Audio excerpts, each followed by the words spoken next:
Bonjour Claire. Ah.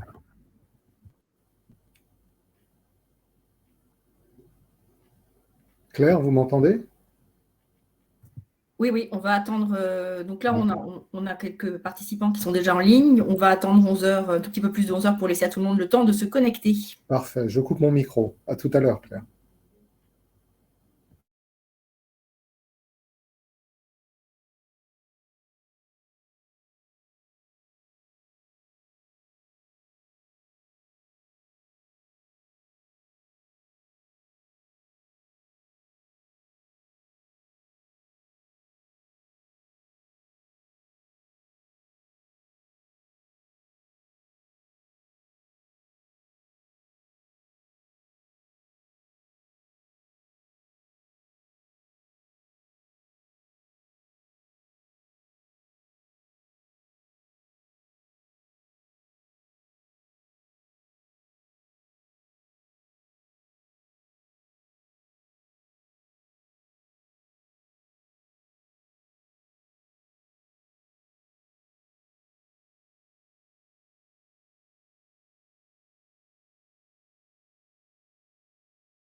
Bonjour à tous, on a attendu quelques petites minutes pour que tout le monde puisse se connecter. Ravi de vous retrouver dans le cadre de ce webinaire Culture RH que je vais animer avec Pierre Lefort. Notre sujet du jour, c'est les 7 points que vous devez absolument, vous avez remarqué que nous avons mis des majuscules pour insister sur ce mot, pour savoir sur le FNE formation. Donc, c'est le thème du jour. Merci à tous d'être là. C'est toujours un plaisir de vous retrouver pour parler de nos sujets formation. Nous vous invitons à réagir à nos propos dans le chat. S'il y a des questions, on essaiera de les traiter au fil de l'eau. On va consacrer 1 heure sur ce sujet du FNE. Et puis, je vais tout de suite commencer par la présentation de nos intervenants. Donc, je vais laisser la parole à Pierre pour qu'il puisse se présenter. Bonjour Pierre. Bonjour Claire et bonjour tout le monde. Je suis vraiment très très heureux de participer à ce webinaire. Donc en fait, je suis Pierre Lefort. Je suis dans le monde de la formation depuis à peu près 30 ans maintenant, donc ça date. On va dire que j'ai touché à toutes les fonctions, que ce soit de l'animation, de la conception pédagogique, du pilotage de projet, avec un sujet de prédilection qui est la conduite du changement quand même quelque part, voilà, que j'ai exercé pendant très très longtemps et même encore maintenant, ce qui explique aussi mon intervention aujourd'hui. Je suis directeur d'une entreprise que je présenterai tout à l'heure, qui est une filiale du groupe Demos, qui s'appelle ECA. Je vais la présenter tout à l'heure.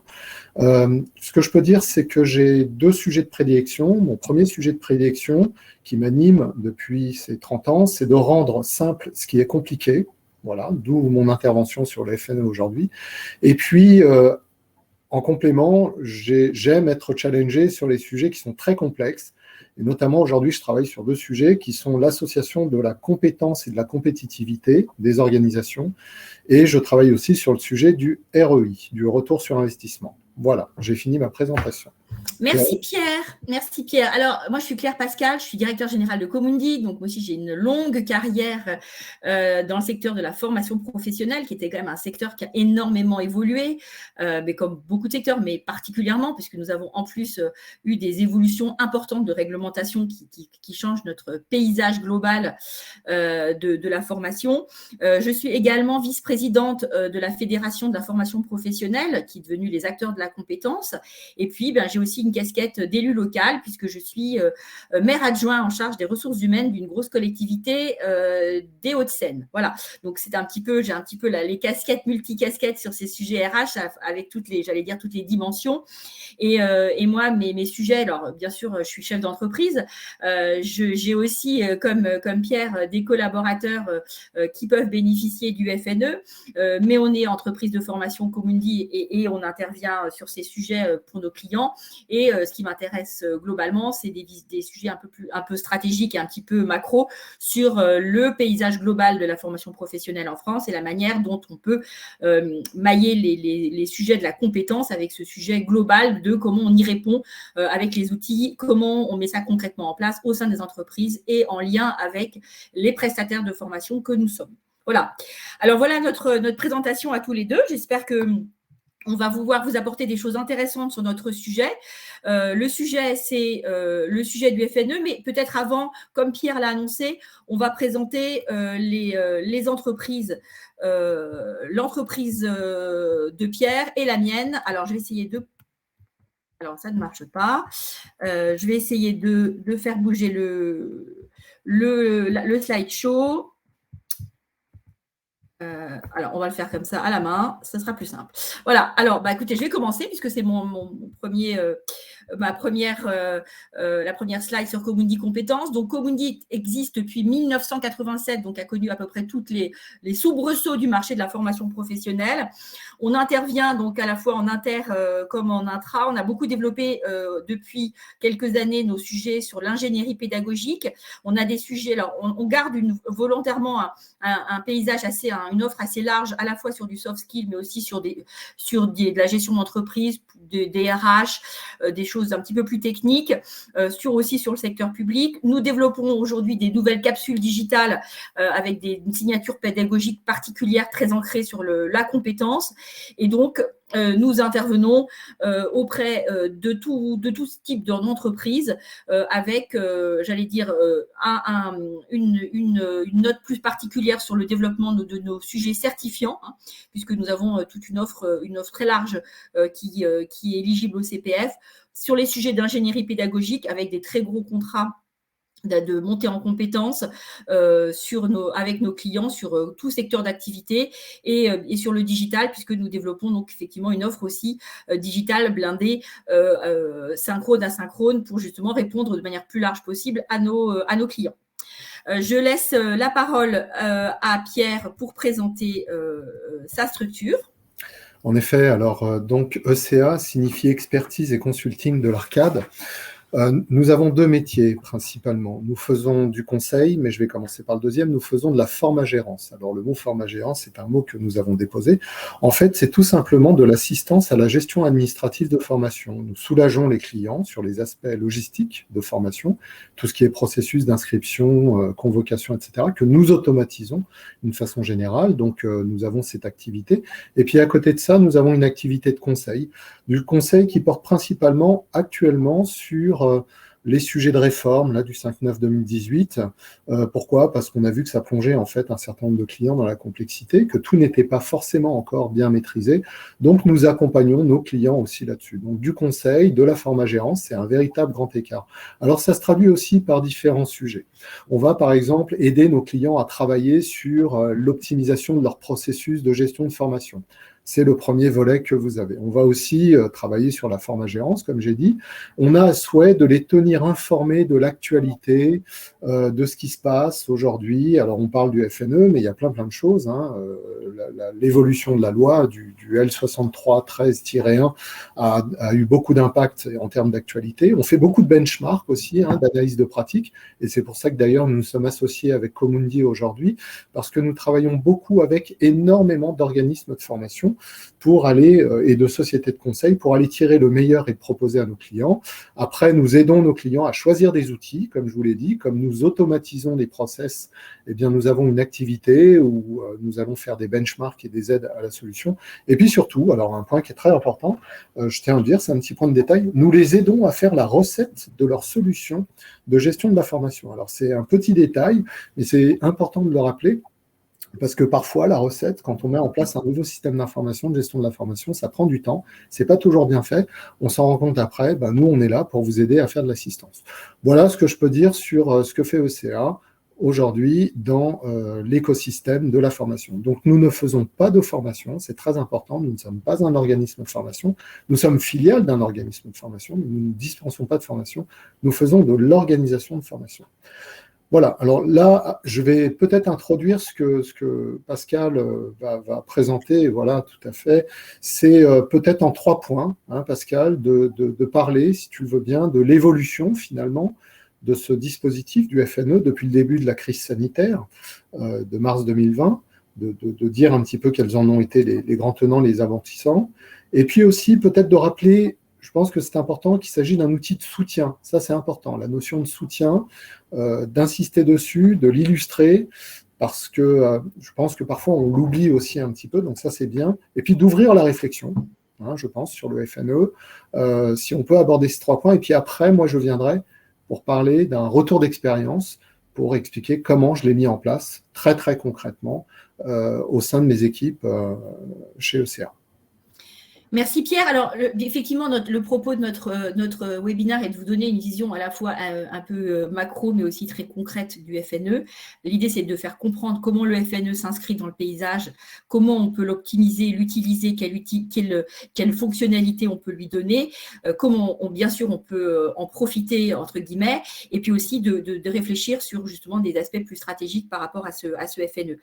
Alors, le FNE, donc je vais rapidement rappeler que le FNE formation a été un des outils qui a été mis en place par le gouvernement au début de la crise sanitaire, et donc le FNE formation a beaucoup évolué depuis cette mise en place, et ça a été mis en place au départ comme un outil de soutien pour les entreprises, à savoir les entreprises qui ont mis en place des dispositifs de chômage partiel, avaient la possibilité de faire appel au FNE pendant ces temps de chômage partiel pour former leurs collaborateurs avec une prise en charge à 100% des frais pédagogiques. Donc, une première dimension de soutien qui a été, alors dont les contours ont été quand même, il faut le dire, relativement flous au départ, puisque si le seuil des 1 500 € avait été donné aux OPCO comme étant un seuil d'instruction des dossiers, il a été interprété de manière assez variée en fonction des OPCO, et donc du coup, on a eu pas mal de demandes de la part de nos clients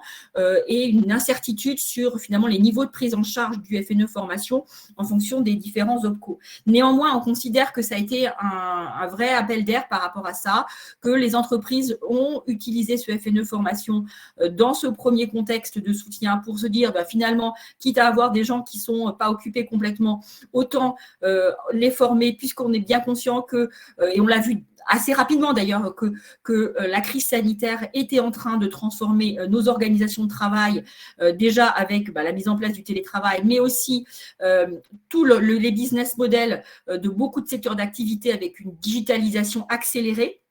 Et donc, finalement, ça a été un bel outil pour pouvoir former les collaborateurs dans ce cadre, finalement, d'inactivité forcée dans lequel ont été plongés un certain nombre d'entreprises.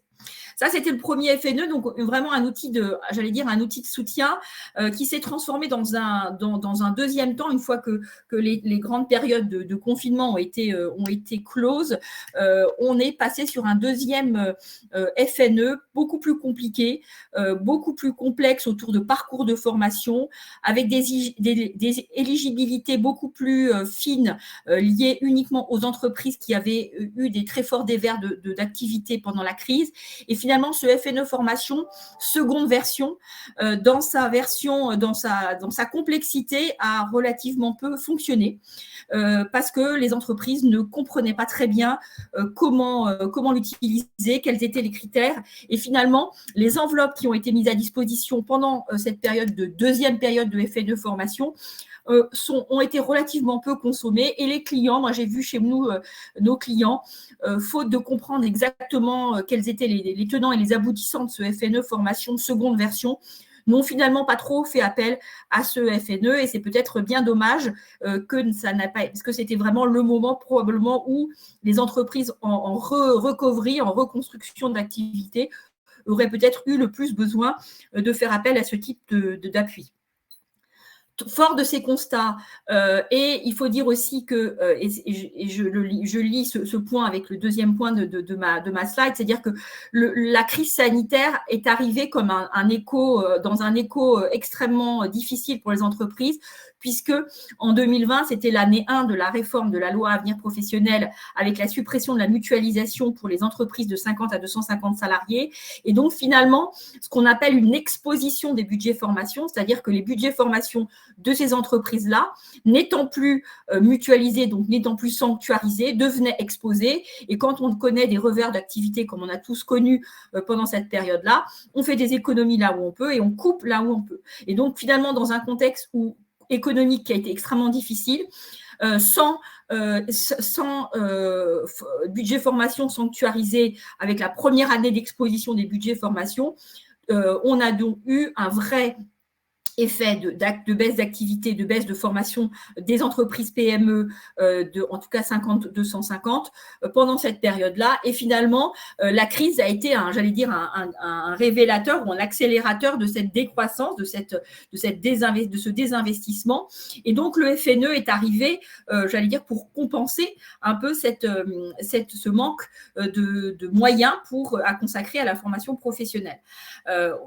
Donc, le deuxième FNE n'a pas complètement répondu aux attentes, et c'est bien dommage, parce que c'était justement le moment où il aurait fallu que le FNE formation prenne le relais et compense en fait l'effet dévers qui a été provoqué par la suppression de la mutualisation.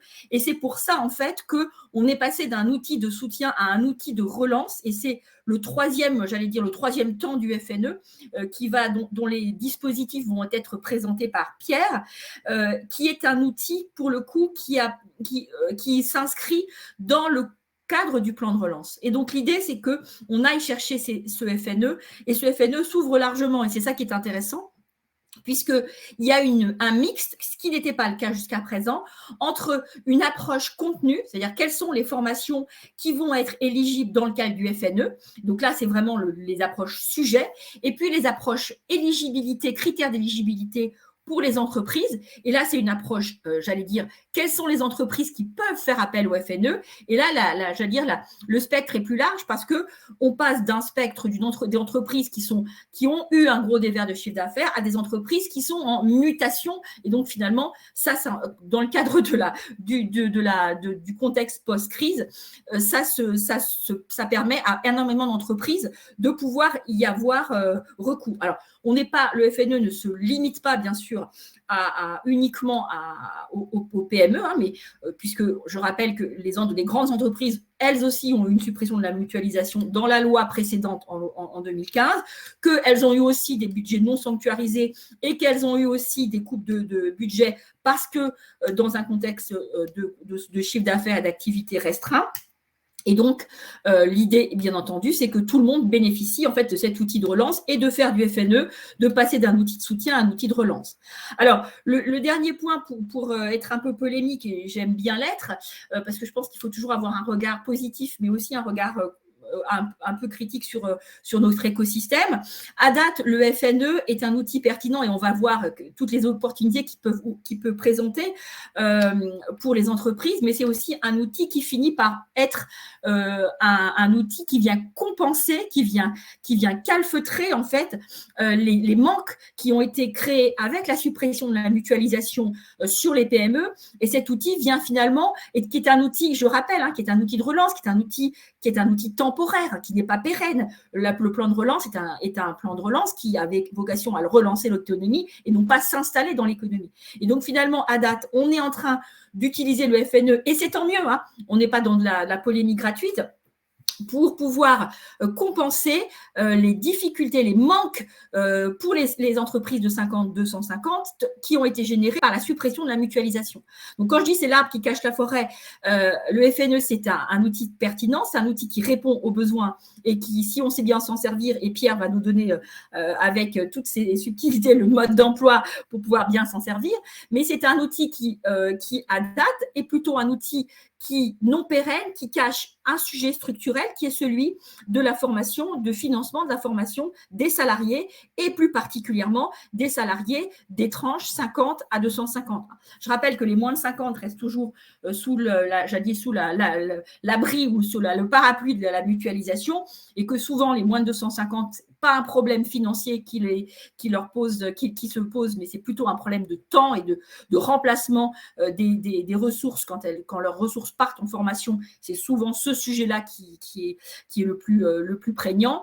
Les entreprises les plus grandes, même si, encore une fois, on ne peut pas dire qu'elles aient été épargnées par la crise, loin de là, et qu'elles ont eu aussi, elles, des baisses de budget, parce qu'il fallait bien financer et qu'il y avait globalement des baisses de productivité et des baisses de résultats. Globalement, elles ont quand même mis en place des modalités de fonctionnement qui peuvent en partie compenser ça, mais on a vraiment un trou dans la raquette sur ces 50-250. Et à date, le FNE est un outil pertinent, mais on rappelle que c'est un outil de relance et c'est un outil qui n'a pas vocation à s'installer de manière pérenne dans le paysage. Donc, l'arbre qui cache la forêt, oui, certainement, mais on en parlera tout à l'heure. Que peut-on imaginer pour la suite et comment derrière soutenir la formation des salariés qui reste aujourd'hui extrêmement importante du fait des mutations profondes, rapides de notre écosystème et du fait que c'est quand même le cœur battant de l'économie française, c'est toutes ces PME de 50 à 250 qui sont souvent aussi des prestataires de grandes entreprises et donc il y a des enjeux compétences qui sont extrêmement importants, extrêmement stratégiques autour de la formation de ces salariés. Donc voilà cette première vision un petit peu globale sur ce sujet. Je vais laisser la parole sur les 7 étapes, tout simplement, les 7 étapes pour bien comprendre, les 7 points clés à bien comprendre sur le FNE. Et là, Pierre, je te laisse commenter les 7 étapes qui s'affichent à l'écran. Alors, merci Claire. En effet, c'est vrai que quand il a fallu mettre en place le FNE, puisque c'est de ça dont je vais vous parler, et quand il a fallu faire ce webinaire, je me suis dit, est-ce que je vais reparler en fait, du FNE? Est-ce que je vais redonner les règles sur l'extension des périmètres, sur ce qu'on appelle un parcours, sur les règles de financement, etc. Ou est-ce que je vais plutôt parler d'un retour d'expérience et de dire comment finalement quelque chose qui était compliqué, on a réussi à le rendre très très simple. Et j'ai choisi en fait le deuxième volet. Et c'est celui-ci que je voudrais partager avec vous parce que finalement le FNE, j'ai presque envie de dire, au moment où il faudra le mettre en œuvre dans vos organisations, il y aura des sujets que vous ne pourrez pas adresser tout seul. Et c'est ça qu'il faut vraiment voir et c'est ça que j'ai voulu vous mettre en évidence. Alors ces 7 points que je vais détailler, je vais d'abord vous les lire et puis après je vais vous montrer très concrètement avec des outils, avec des choses à l'appui, comment vous pouvez le mettre en application. La première chose, au-delà du FNE, j'ai presque envie de dire, il faut savoir que ce dispositif s'inscrit dans un dispositif d'entreprise. Et ça, c'est hyper important. Ça veut dire que la première chose, c'est que vous devez mobiliser votre entreprise sur le dispositif. C'est un projet stratégique, ça veut dire qu'il faut que vous ayez des sponsors de direction, il faut que vous ayez des accords, puisque de toute façon, vous en aurez besoin à un moment. J'ai presque envie de dire, c'est le point de départ au départ. Alors après, on peut changer un peu les règles, entre le 1, le 2, le 3, etc. Mais quelque part, moi, je me suis rendu compte que pour que ça marche au sein de mes équipes, il fallait que je mobilise ma fonction RH, il fallait que je mobilise ma direction au-dessus, il fallait que je mobilise mon encadrement intermédiaire, parce que, comme l'a dit tout à l'heure Claire, on passe d'une logique de soutien à une logique de relance. Donc finalement, on doit se poser les questions. C'est quoi pour nous la relance? Comment ça se traduit concrètement? Parce que vous allez en avoir besoin à un moment quand vous allez instruire votre dossier. Donc la première chose, c'est mobiliser votre entreprise. La deuxième, et vous allez voir, je vais vous le présenter tout à l'heure, le FNE, ça peut être compliqué, mais si on va prendre les 16 pages, dont je vous ai mis le lien à côté, qui sont les pages éditées, le question-réponse du ministère du Travail, de l'Emploi et de l'Insertion, en 16 pages, vous avez tous les éléments qui peuvent résumer tout ce que vous avez trouvé sur tous les webinaires. Donc la première chose que j'ai faite, c'était d'aller lire ces 16 pages. Et puis je vais vous les parcourir, on va parcourir le sommaire, juste pour vous dire un petit peu ce qui est dit en substance dedans. Pourquoi il faut lire ces 16 pages? Tout simplement parce qu'après, il va falloir faire un premier contact avec votre OPCO, et ça, j'insiste là-dessus, c'est fondamental. Quand vous allez lire les 16 pages, vous allez pouvoir identifier dans quelle situation vous êtes, puisqu'on a dit que c'est un projet qui devait mobiliser l'entreprise. Est-ce que vous êtes dans une situation encore d'impact Covid-19? Est-ce que vous êtes dans une reprise d'activité? Est-ce que vous êtes dans une difficulté économique, etc. Puisqu'il y a eu un élargissement, donc il faudra regarder dans quelle case vous allez rentrer, entre guillemets. Et surtout après, et il est là le point vital, c'est le point numéro 4, c'est de prendre contact avec votre OPCO. Et ça, c'est fondamental. Et j'insiste beaucoup là-dessus parce que dans beaucoup de présentations de webinaires que j'ai vues sur le FNE, c'est le point qu'on met un petit peu en disant, oui, vous pouvez au préalable contacter votre OPCO, etc., mais voilà les règles. Non, moi, c'est la première chose que j'ai faite. Pourquoi? Parce que l'OPCO, qui est un opérateur de compétences, m'a aidé non seulement à y voir plus clair, m'a aidé à faire ma demande de subvention, ça a été très important, et m'a aidé à faire mon simulateur budgétaire. Donc nous, notre OPCO, c'est Acto, donc j'ai contacté l'Acto, et j'ai eu ce premier contact. Quand j'ai eu ce contact avec l'OPCO, ça m'a donné des orientations sur quel dispositif et quel format de dispositif devait être mis en place par l'organisme de formation. On va le voir. Il doit y avoir des tests de positionnement, il doit y avoir des séquences multimodales, il doit y avoir de l'évaluation, de l'accompagnement. Il y a un certain formalisme qui est demandé aussi. Eh bien, vous voyez, ce contact avec l'OPCO m'a permis finalement d'aller challenger l'organisme ou les organismes de formation pour qu'ils me fassent la meilleure proposition qui puisse rentrer dans le cadre de ma demande de subvention. Ensuite, on a réalisé la démarche opérationnelle avec l'OPCO, c'est-à-dire que quand j'ai eu la proposition de l'OPCO, eh bien finalement, j'ai pu faire ma demande de subvention, mon simulateur, ce que je vais vous présenter tout à l'heure. Et puis ensuite, on a réalisé les actions de formation, et il y a un élément qui est très important. On a réalisé nos actions de formation telles qu'elles étaient demandées par la procédure du ministère du Travail. Et en même temps, on a réalisé des actions de mesure de satisfaction, oui, mais on est en train de mesurer aujourd'hui des acquis de capacité et demain des acquis de compétences pour qu'on puisse les allier à la compétitivité attendue de notre organisation. Et ça, c'est très, très important. Ce dernier point est très important.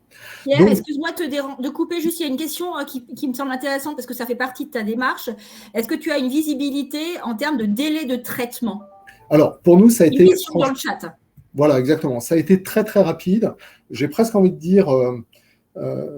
tout dépend un petit peu. Moi, je peux vous parler de l'OPCO, de l'ACTO, parce que quelque part, c'est celui avec lequel on travaille. Après, comme vous le savez, vous n'êtes peut-être pas tous associés à cette OPCO. Mais très honnêtement, j'ai presque envie de dire, nous, on a réussi à constituer le dossier et avoir toutes les informations là, que je vous donne entre 4 à 6 semaines.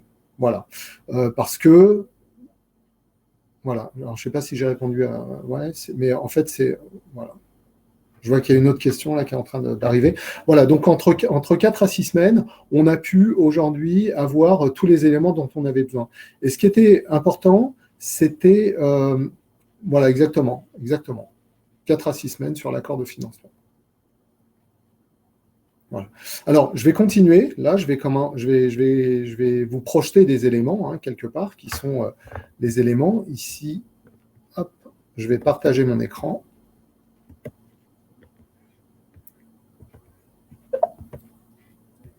Voilà. Alors, je regarde en même temps les questions, ce qui me perturbe un petit peu.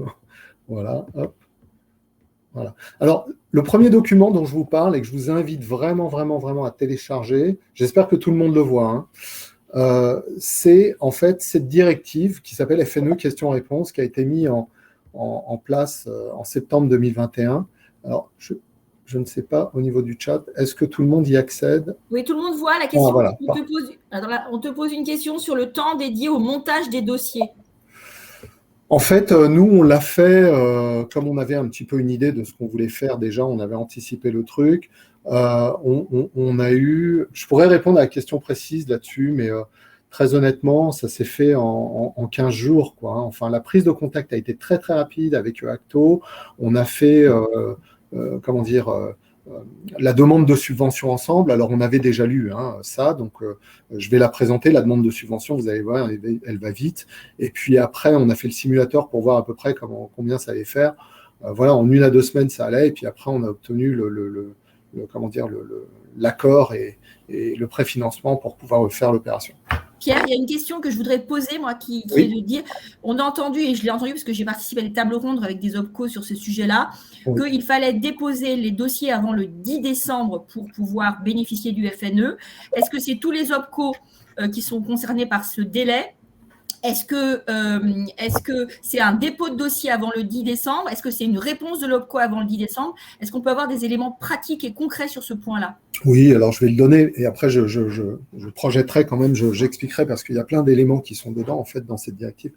D'une façon générale, en fait, il faut engager les actions, on a dit jusqu'à la fin de l'année. On a jusqu'à la fin de l'année pour engager justement ces demandes de subvention et monter son dossier, enfin monter le dossier et obtenir la subvention.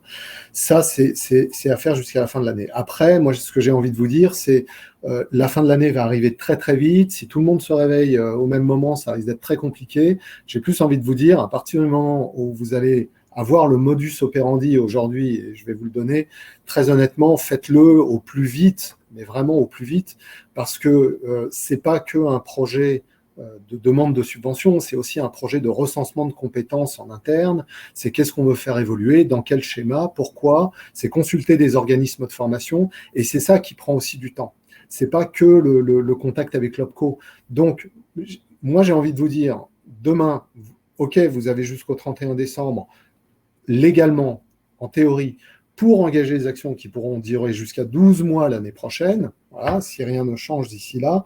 Mais ma reco, c'est de dire qu'il y a des temps masqués qu'on ne cite pas et qui sont des temps en interne, comme je l'ai dit tout à l'heure, mobiliser son entreprise, mobiliser ses managers, commencer à regarder quelles sont les compétences qu'on veut faire évoluer et pourquoi, challenger des OF, on va le voir, pour qu'ils vous donnent des propositions qui répondent vraiment à vos questions, à votre budget, etc. etc. Et ça prend du temps. Donc, ma préco, c'est faites-le au plus vite. Alors juste Pierre, par rapport à ça, donc en tant qu'OF, nous effectivement, on voit un petit peu les délais aussi de traitement des OPCO. Pierre-Étienne nous signale qu'il a suivi un webinaire OPCO-EP et qui parle de quelques jours d'instruction. Oui, effectivement, moi j'étais plutôt sur quelques jours d'instruction. Donc ça doit dépendre des dossiers, ça dépend des OPCO. Oui. Mais globalement, c'est maintenant qu'il faut le faire.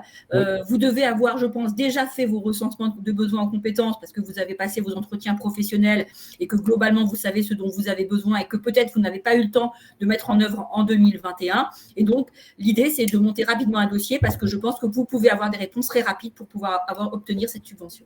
Oui, et encore une fois, j'attire vraiment votre attention sur le fait que le vrai travail, il est chez vous, en fait. Il n'est pas forcément à l'OPCO, etc.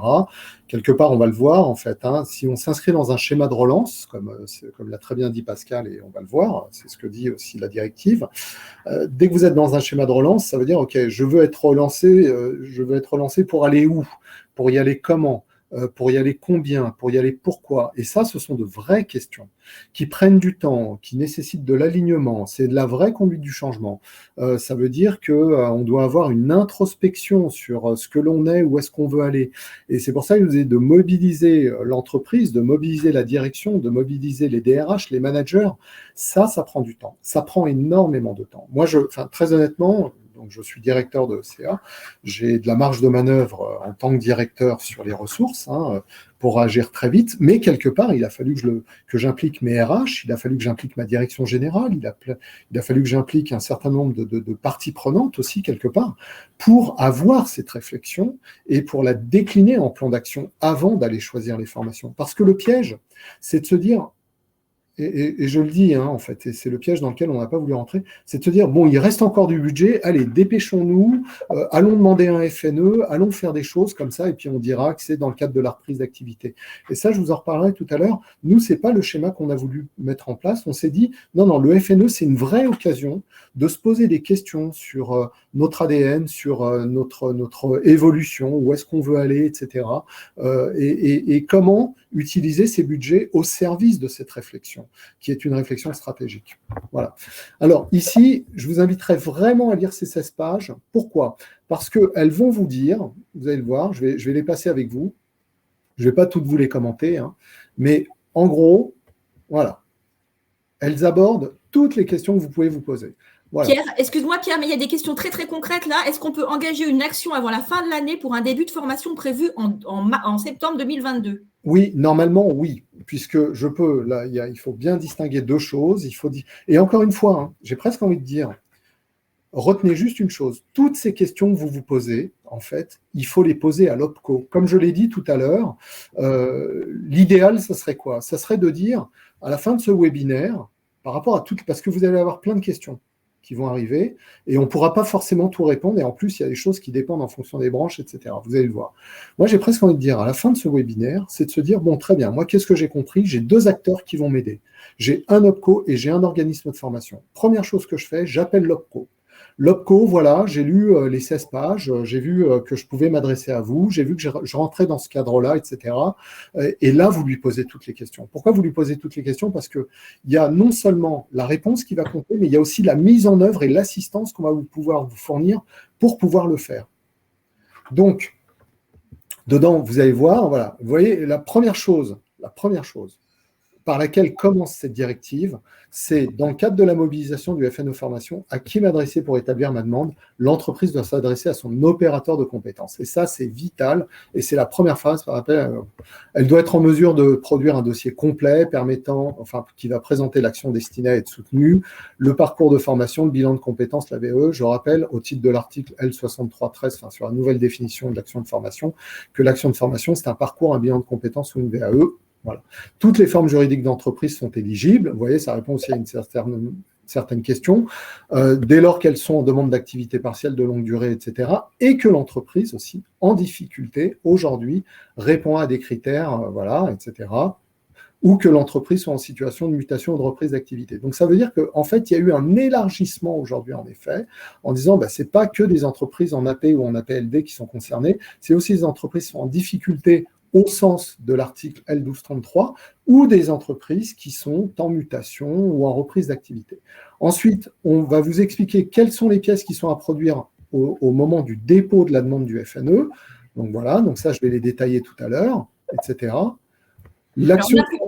Juste Pierre, il faut peut-être avancer parce qu'on n'a pas beaucoup de temps, il est déjà moins. Alors, vous allez très vite. Voilà, vous lisez ces 16 pages. Et donc, juste pour dire que ce qui est important aussi que vous ayez en tête, c'est que les OPCO prennent en charge aussi, dans le cadre du FNE, et ça, je l'ai vu moi pour mes clients, les actions de formation qui visent à accompagner des changements d'organisation, des changements de compétences qui sont liés à l'adaptation post-Covid. Tout à fait, exactement. Exemple, si vous avez à mettre en place une formation pour vos managers en management hybride, qui est typiquement une organisation post-Covid, c'est tout à fait le type de formation qui est prise en charge dans le cadre du FNE. Donc, c'est intéressant de croiser la lecture que Pierre vous propose, qui est une lecture qui est proposée par le ministère du Travail, avec vous, votre propre situation en entreprise, en disant de quoi j'ai besoin pour adapter ma force de travail aux nouvelles organisations et aux nouveaux besoins en compétences post-Covid. Et ça va jusqu'à former vos managers au management hybride, à former vos collaborateurs à comment je travaille en mode hybride. Et ce n'est pas forcément que du management. Et c'est toutes ces questions, tous ces sujets-là qui sont éligibles au FNE. Alors Claire, c'est une très bonne transition parce qu'en effet, quand vous allez contacter votre OPCO, la première chose, hein, en fait. Ce qu'il faut bien retenir, c'est qu'aujourd'hui, vous êtes soit en difficulté, soit en évolution, en mutation. Voilà, c'est vraiment ce qu'il faut vous dire. Parce que dans le cadre de la relance, c'est ça. Donc, à partir de ce moment-là, et ce que vous avez décrit, en fait, rentre dans le cadre de la mutation, en fait, hein, de la mutation et de la transformation. Quand vous appelez l'OPCO, et vous allez le voir, vous allez avoir tous les éléments ici. Alors, je vous le donne en avant-première parce que c'est l'acto, mais les autres font à peu près la même chose. On vous demande de décrire le contexte dans lequel l'entreprise se situe en termes d'enjeux, de problématiques et quels sont les axes stratégiques, les projets, tant pour l'entreprise que pour les salariés auxquels vont répondre les parcours de formation. Et on le voit bien, c'est ce qu'a dit Claire, et je vais même aller plus loin, des actions qui rentrent dans le cadre du plan de développement des compétences peuvent rentrer dans ce champ-là.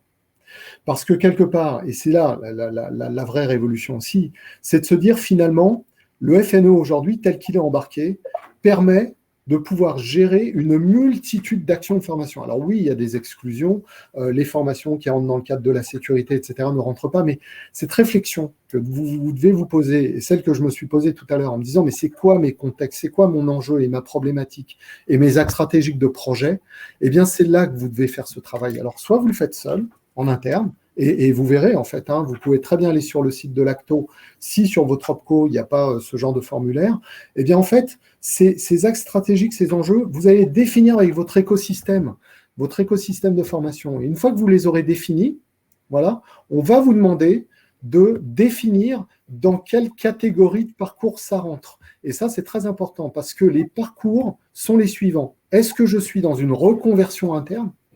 Est-ce que je suis dans du certifiant ? Est-ce que je suis dans le cadre d'une réponse de Covid-19 ou est-ce que je suis, comme l'a dit Claire, dans l'anticipation et la mutation ? Et ça, c'est hyper important parce que finalement, anticipation, mutation, etc., sont souvent les actions qui sont définies dans le cadre du plan de développement des compétences. Donc, je peux commencer à les faire rentrer à l'intérieur. Et vous voyez, c'est ce deuxième document qui est très structurant parce qu'en fait, il va vous permettre de vous poser les bonnes questions. Alors là, je vous le donne en avant-première. Hein. Il va vous permettre de vous poser les bonnes questions. Et on voit bien qu'ici, on a quand même des éléments qui sont la durée totale du parcours, l'intitulé et le coût pédagogique, qui nécessitent donc, bien entendu, que vous ayez eu un contact avec votre organisme de formation. Parce que c'est l'organisme de formation qui va vous permettre de chiffrer et de vous donner des éléments dont vous avez besoin dessus. Donc, si je récapitule, je lis ma directive. Je prends un premier contact avec l'OPCO. Je lui dis, voilà, tiens, je vais engager des actions, je pense que je rentre dans ce contexte-là. Et là, lui, il va me dire, bah, OK, vous appelez l'organisme de formation, vous lui demandez qu'il vous donne un intitulé, un objectif, une compétence, un positionnement, une évaluation. C'est lui qui va vous dire tout ça. Vous consultez l'organisme de formation qui vous donne tous ces éléments. Vous revenez voir l'OPCO pour faire cette demande de subvention. Et là, dans la demande de subvention, vous allez remplir tous ces éléments ici qui sont là avec lui et il va vous rappeler les règles de financement dans l'état actuel. Est-ce qu'il faut passer en RGEC? Est-ce qu'il faut rester en financement standard? Il va vous demander quels sont les documents qu'il faut transmettre, l'engagement sur l'honneur, si vous êtes en activité partielle, etc., etc. Voilà, tout ça va vous être donné. Et moi, en fait, très honnêtement, j'ai trouvé que ce document, il était très très bien fait parce qu'il m'a accompagné, il m'a permis d'aller très très vite dans ma demande de subvention. Et la dernière chose, et ça je rentrerai pas trop dedans, mais vous en aurez besoin pour votre direction, c'est qu'à un moment, il m'a même aidé à faire ce qu'on appelle le simulateur, la calculatrice FNE, pour voir à combien, en fonction de mes durées, de mes intitulés, de la nature des populations que je voulais former, sur lesquelles il m'a dit, hein, attention, les personnes qui sont en alternance, en apprentissage, ne rentrent pas dans ce cadre-là. Les personnes qui sont dans le cadre d'un PSE, bon, ce qui ne me concerne pas, mais les personnes qui sont dans le cadre d'un PSE ne rentrent pas, mais les autres rentrent. C'est lui qui m'a donné toutes ces infos. Et à partir de ce moment-là, on a rempli ces éléments-là. Voilà, donc là, je ne vous les donne pas parce qu'ils sont confidentiels. Et moi, j'ai pu voir à combien j'allais pouvoir bénéficier en termes de subventions, parce que voilà, les actions internes peuvent être aussi prises en charge dans un certain cadre, etc. Donc tout ça, il m'a accompagné pour le faire. Donc, alors, juste Pierre, excuse-moi, j'ai des questions quand même qui arrivent. Oui. Donc, une question de Laurence. Seules les entreprises ayant mis en place du chômage partiel de longue durée sont éligibles au FNE. Non, Laurence, on est sorti de ça. Exactement. On est dans des entreprises en mutation. Donc, Exactement. je vais sur la question de Lucie. Que doit-on entendre par une entreprise en mutation? C'est là où justement la subtilité, l'intérêt de cette acception extrêmement large. toute entreprise qui est en train de s'adapter à un contexte post-Covid ou à une évolution de son marché est considérée comme entreprise en mutation. Donc, c'est juste un argument d'explication par rapport à ça. Donc, ça vous permet en fait, et on est tous plus ou moins en mutation, hein, donc on a une vision extrêmement large de cette notion d'entreprise en mutation qui est beaucoup plus large que la notion d'entreprise en redressement ou entreprise impactée fortement par la crise Covid que ce qu'on avait dans la version 2 du FNE. Donc, effectivement, engouffrez-vous dans cette notion d'entreprise en mutation parce que ça vous permet en fait d'avoir le maximum de chances de pouvoir être éligible. Je suis entièrement en phase avec toi, en fait, Claire, puisque justement, normalement, le plan de développement des compétences est là, d'une façon générale, pour se préparer justement au maintien ou à l'évolution du poste et de sa fonction. Donc, d'ailleurs, la définition et l'obligation de l'employeur est de maintenir ou de faire évoluer les compétences. Donc, quand on est en mutation, on est en évolution. Et c'est pour ça que c'est hyper important, et on peut le relier à la notion de relance, c'est que finalement, ce champ, il est très, très large. Et beaucoup de choses peuvent y rentrer. Je dois digitaliser mon organisation. Je dois faire évoluer les pratiques pour avoir des pratiques beaucoup plus clients. Je dois faire monter les gens sur de la comptabilité parce que dans mon organisation, je veux qu'ils soient beaucoup plus responsables de centre de coûts. Je veux les faire monter sur les langues parce que demain, j'envisage de me positionner sur l'international. Finalement, tout ça, ce sont des choses qui participent à la mutation. Et j'ai presque envie de dire... Très honnêtement, nous, c'est aussi un peu le choix qu'on a fait parce que dans le cadre de la relance, finalement, on s'est inscrit dans un schéma de mutation. Alors, j'ai une question de Nathalie. Alors, un témoignage de Pierre-Étienne qui nous dit que dans le document Acto Fafi H, c'est pas... il précise au client que quelques phrases suffisent. Donc, effectivement, ce n'est pas la peine d'avoir tout le descriptif, mais à partir du moment où on a l'intention et on a les objectifs, on est tout à fait dans les clous de ce que nous demandent les OPCO. Et Nathalie Barr qui nous pose la question d'établissements hospitaliers, je crois que c'est ça la question, parce que je ne la vois plus qui s'affiche, ou établissements de santé. Alors, établissements de santé, établissements médicaux, nous demande Nathalie. Alors là, c'est clair qu'il y a deux types d'établissements médicaux. Il y a les établissements médicaux qui sont ce qu'on appelle les établissements privés ou PSPH, qui sont donc privés ou associatifs, qui relèvent du droit privé, donc qui relèvent du droit du travail et donc qui sont éligibles avec leur OPCO au FNE. Par contre, dans les établissements médicaux, beaucoup relèvent du secteur public et là, le secteur public n'est pas éligible au FNE. Donc, c'est tout à fait clair par rapport à ça. Les établissements médicaux qui relèvent du droit privé, du droit du travail, sont éligibles au FNE. Les autres ne le sont pas. Voilà. Alors, je vais continuer. Merci Pierre pour tous ces éléments extrêmement pratiques. Pour peut-être tu dis un mot rapide parce qu'il est déjà à 45 sur comment capitaliser sur le FNE et puis je finirai sur la suite et une vision plus large de l'écosystème. Oui. Alors, en effet, je vais donner juste une phrase en fait par rapport à ça, enfin 2 phrases, des longues phrases, mais 2. La première, c'est que finalement, ce dispositif, il nous a permis de nous dire, c'est comme ça demain qu'on doit construire des formations, c'est-à-dire qu'on doit d'abord se poser des questions, on doit d'abord s'aligner, on doit aligner l'action par rapport à quelque chose qu'on attend de notre organisation, de notre entreprise. Ça, c'est le premier point. On doit mobiliser tous les acteurs autour de ce projet de formation, parce que la formation, c'est aussi un projet de transformation. Ça, c'est le deuxième point. Troisième point, en fait, on ne fait pas tout seul, parce qu'on n'est pas suffisamment câblé, ou du moins je parle pour moi, pour pouvoir faire tout seul. On va aller solliciter des sociétés de conseil, on va aller solliciter les organismes de formation, on va solliciter aussi, et j'insiste là-dessus, les OPCO, d'OPCA, ils sont passés à OPCO, ce sont de véritables opérateurs de compétences. Je ne vais pas faire de la pub pour Acto, mais moi j'ai été vraiment très bien accueilli, très bien conseillé par Acto. Et pourtant, Dieu sait qu'on connaît le sujet de la formation. Et puis, dernier point, c'est de dire que quand on fait des actions de transformation ou de formation, la notion de mesure, elle est vitale, elle est fondamentale. Pourquoi ? Parce que quelque part, à un moment, elle nous permet de nous inscrire dans une logique ou de préparer la logique du retour sur investissement. Et c'est pour ça que c'est un projet d'entreprise aussi, quelque part. C'est parce que dès qu'on parle de retour sur investissement, tout ne se mesure pas. Ce n'est pas facile à mettre en place. Et surtout, ça ne marche que si on a mobilisé tout le monde. Ça, c'est le premier point que je voulais dire. Et le dernier point, c'est faites-vous aider. faites-vous aider parce que quand vous êtes seul, c'est pas évident. Alors, je ne vais pas vous dire faites-vous aider par OCA, mais si vous le souhaitez, on pourra vous expliquer comment est-ce qu'on a fait et ça prendra très peu de temps et on le fera avec grand plaisir.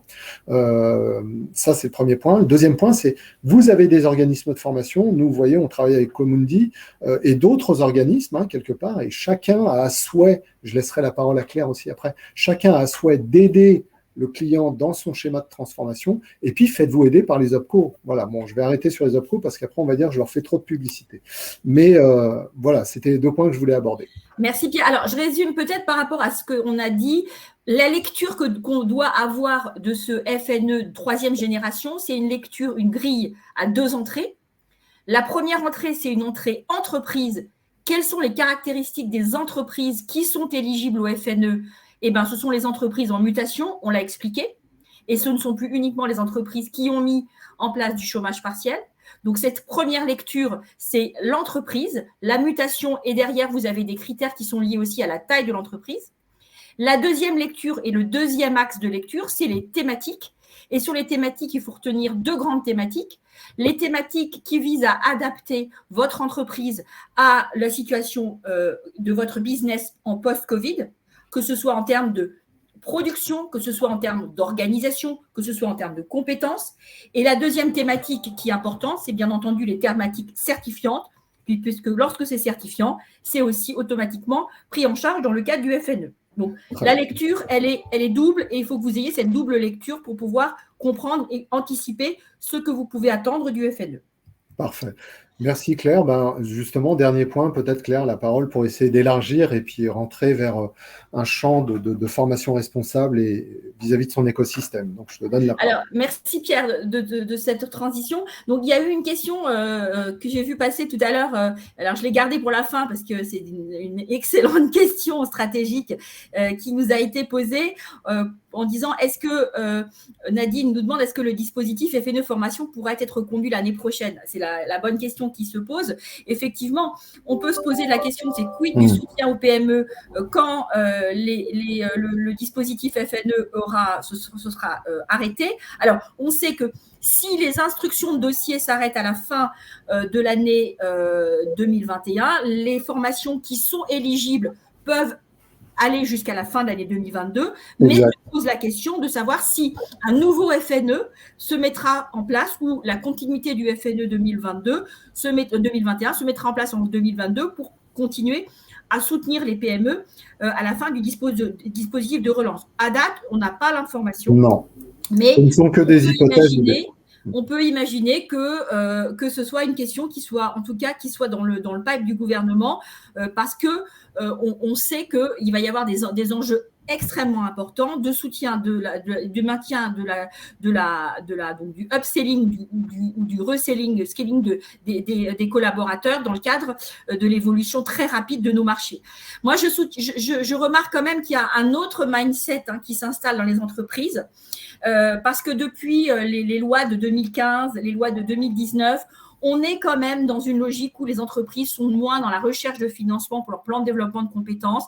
L'idée que y a aujourd'hui un plan de compétences qui est financé uniquement par l'entreprise en tant que telle sur ses propres deniers et qu'il y a des opportunités peut-être à aller chercher si c'est possible sur de l'abondement ou du cofinancement salarié sur le CPF. C'est une idée qui s'installe et qui fait que globalement, on est quand même moins dans ce mindset. Alors, quand on a un dispositif FNE qui arrive, c'est pour ça qu'on en parle, on en profite, on essaie de bien comprendre pour voir comment il peut arriver comme une aide, comme un coup de pouce sur le plan du financement du plan de développement de compétences. Mais globalement, il faut le considérer comme un coup de pouce et il faut arriver à trouver des équilibres et il faut arriver aussi à ce que l'entreprise dégage des marges de manœuvre financières pour intégrer la culture compétence, et c'est le 3e point que je voulais aborder, au sein de son fonctionnement, que ce soit un fonctionnement RH, organisationnel, managérial et financier.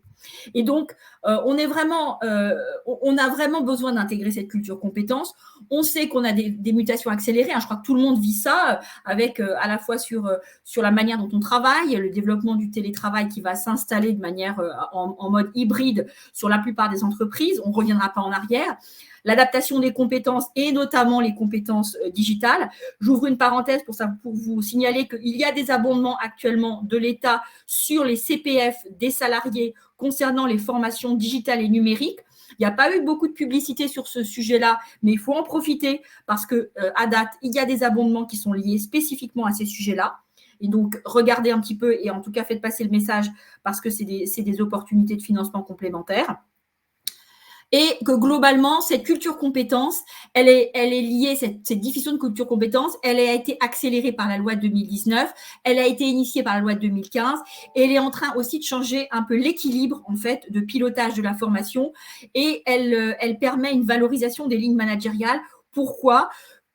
Puisque les budgets formation à date ne sont plus sanctuarisés et qui sont à la main de l'entreprise, de plus en plus d'entreprises, alors souvent des grandes entreprises, mais ça pourra aller vers des entreprises plus petites, décident en fait de décentraliser des budgets formation pour les mettre au plus près des besoins des collaborateurs, plus à la main des managers. On sait que ce sont les managers qui réalisent les entretiens professionnels. Et donc, finalement, une meilleure utilisation et une meilleure efficacité de la formation passe par aussi un rapprochement des besoins avec les équipes. Et c'est aussi ce que permet la loi de 2019 avec, j'allais dire, c'est le côté positif de la baisse de la mutualisation, c'est aussi la revalorisation de ces lignes managériales, du rôle du manager, et qui va donc pouvoir utiliser des budgets formation au mieux, au plus près des besoins de ses collaborateurs.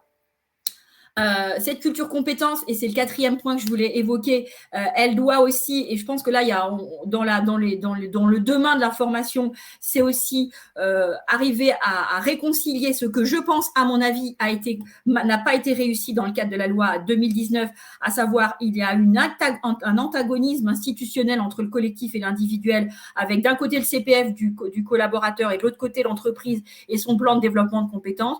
Je pense que ce que nous amène à penser les derniers événements, ce que nous amène aussi à penser les leçons de la crise, c'est qu'on a besoin de réconcilier ce collectif et cet individuel. Les abondements des entreprises sur les CPF de leurs collaborateurs, mais aussi les dispositifs co-abondés, CPF individuels et abondement collectif de l'entreprise, pour monter en compétences, pour faire évoluer les collaborateurs, pour faire changer de métier au sein de l'entreprise. C'est aussi l'avenir c'est aussi une dimension importante de cette culture compétence qui soit s'instaurer dans les entreprises. Et ça, c'est un point que je souhaitais souligner. Et puis, un dernier point quand même, c'est aussi qu'on doit repenser l'écosystème compétences. Comme vous le savez, la plupart des entreprises aujourd'hui travaillent en écosystème. On travaille avec des partenaires. Nous sommes partenaires avec Pierre. Il y a d'autres partenaires. Nous avons des partenaires qui sont certificateurs. Nous avons toutes nos entreprises sont dans une logique partenariale, voire une logique de sous-traitance. Et finalement, les besoins en compétences d'une entreprise ne se limitent pas aux besoins en compétences de ses propres collaborateurs, mais ce sont aussi l'écosystème avec lequel ils travaillent qui doit être à la hauteur des besoins en compétences dont l'entreprise a besoin pour fonctionner. Et on doit repenser notre écosystème compétences de manière beaucoup plus large, ce qui amène à s'interroger sur la montée en compétences des auto-entrepreneurs, des indépendants, la manière aussi dont tout ça va fonctionner pour que l'entreprise puisse avoir à disposition les compétences dont elles vont avoir besoin. Et puis, dernier point, on a un sujet de financement, mais ça, tout le monde le sait. C'est qu'à date, aujourd'hui, on sait que France Compétences a 4 milliards de déficit. On sait aussi que les budgets, la cotisation formation obligatoire qui finance le CPF, qui finance le PIC, les demandeurs d'emploi et l'apprentissage repose essentiellement sur de la masse salariale. On sait aussi que, eu égard à la hiérarchie, aux pyramides des âges et aux évolutions des modes d'organisation du travail, on a des masses salariales qui vont structurellement se contracter, et donc on va avoir un vrai sujet de financement, d'où du coup effectivement la question qui se pose sur finalement comment pérenniser un dispositif de soutien tel que le FNE et quelle est sa pertinence par rapport à un écosystème qui se recompose et sur lequel finalement les interactions sont beaucoup plus complexes et deviendront beaucoup plus complexes qu'avant. Donc, voilà un petit peu l'ouverture que je souhaitais faire, qui est un petit peu plus large que le FNE, mais le FNE est un outil majeur et c'est important de le resituer par rapport à l'écosystème global. Il est 11h57. Est-ce que vous avez peut-être des questions qui sont… Alors, les entreprises de moins de 50 peuvent aussi faire des demandes. Normalement, elles ont de la mutualisation, donc elles sont censées avoir la possibilité de faire financer leur demande de formation. Néanmoins, il faut s'adresser aussi à son OPCO pour voir ce qui peut être pris dans le cadre du FNE, mais je pense qu'il y a des choses aussi qui s'adressent à elles. Voilà. S'il n'y a pas d'autres questions, en tout cas, merci de votre participation active dans le chat parce que ça nous a permis de pouvoir alimenter de manière assez en live notre propos avec Pierre. Alors, il y a une question, si le CPF est abondé, doit-il être pour l'ensemble des collaborateurs ou sur les besoins individuels? Alors ça, c'est des accords d'entreprise qui le déterminent. L'entreprise peut déterminer d'abonder pour par exemple des emplois critiques ou des personnes qui ont besoin d'upgrader leurs compétences pour pouvoir rester dans l'entreprise. C'est tout à fait possible d'avoir des abondements qui sont sélectifs, mais ça dépend des accords d'entreprise qui seront passés et des besoins spécifiques des entreprises. Alors, je tenais à vous remercier, tout le monde, avant de vous quitter, puisqu'il est 58, donc il reste 2 minutes. Peut-être juste, pour vous offrir un petit cadeau sur la compétence, parce que c'est un terme qu'on utilise énormément, même partout. On a essayé de résoudre le truc, comme vous le savez, on essaye de faire entrer les choses dans des cases. Pour nous, la compétence, c'est 3 choses, et ça pourra faire peut-être l'objet d'un prochain webinaire, même avec Claire, où je serai très heureux de co-abonder. Compétence égale savoir agir, vouloir agir, pouvoir agir, devoir agir. En fait, la formation n'est que dans le savoir agir. Donc, si vous voulez en savoir plus, sans trop en dévoiler, mais peut-être ça sera l'objet d'un prochain webinaire. Donc, pour moi, c'est terminé. Je vous dis au revoir et je vous souhaite… Merci à tous. Merci beaucoup, Pierre, de ta co-animation avec moi. J'ai été ravie. Merci à tout le monde. Merci à Culture RH de ce cadre de discussion toujours intéressant et ouvert. Merci à chacun. On n'a peut-être pas répondu à tout, mais en tout cas, on a essayé de vous donner une vision la plus exhaustive possible du FNE. Profitez-en jusqu'à fin décembre pour pouvoir faire passer vos actions de formation. C'est le message de la fin. Dépêchez-vous pendant qu'il est encore temps. Très belle journée à tout le monde. Merci. Et bon week-end. Au revoir. Merci beaucoup. Au revoir.